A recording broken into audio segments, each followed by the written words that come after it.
the world absolutely needs writers like those in this room. Writers who can take complex financial topics and make them understandable to others.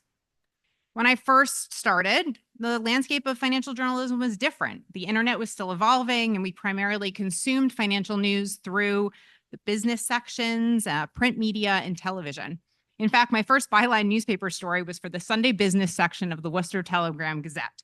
I wrote a profile of a company that was doing something crazy. They were trying to get people to buy furniture online, sight unseen, no ability to touch fabrics. The story was more about economics and business classes, more than the economics and business classes I had taken, because financial journalism is not just reporting numbers. It's not just earnings reports. It's about uncovering the stories behind those numbers, the strategies, the challenges, the innovations driving the financial world. Of course, even that explanation limits the true scope of what's covered.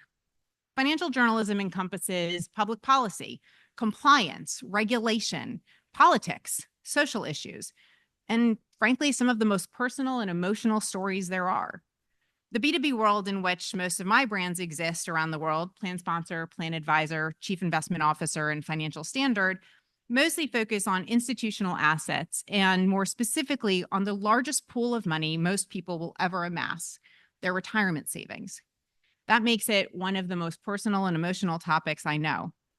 We know that thanks to payroll deferrals into defined contribution programs in the US, such as 401ks, and the superannuation program in Australia, such savings are the largest wealth driver for most individuals.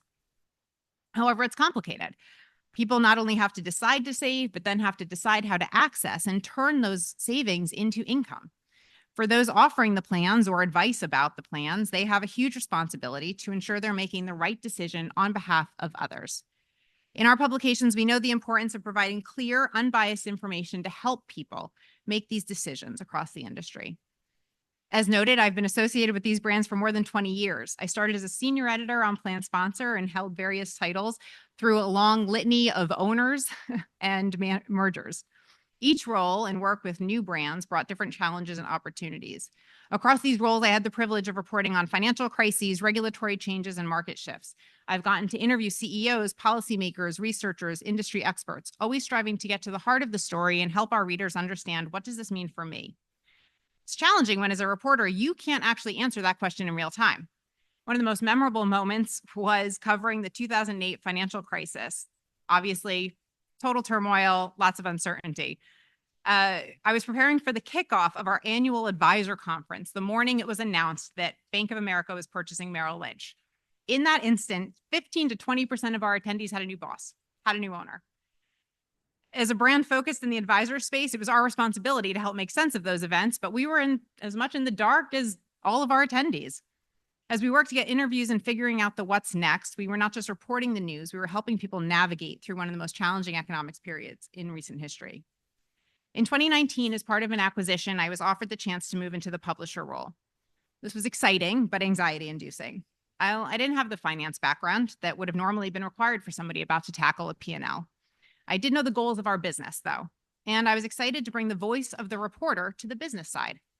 Transitioning from editorial to publisher was a significant change. I had spent my entire career focused on content, ensuring it was accurate, engaging, relevant. Moving to the business side now meant I had to understand the financial aspects of running a publication, managing budgets, creating new revenue streams. It was daunting, but it was an opportunity to bridge the gap between editorial integrity and business sustainability. We've led a number of initiatives to diversify our content, to meet our readers where they are and provide them with the best possible user experience. As I read about the entries and winners of this year's awards, I'm amazed at the span of topics covered. Financial journalism is not just about reporting earnings or stock prices. It's about helping people connect with a topic that terrifies them, overwhelms them.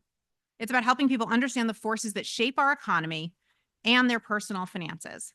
And it's about holding those in power accountable and giving power to those affected by their decisions.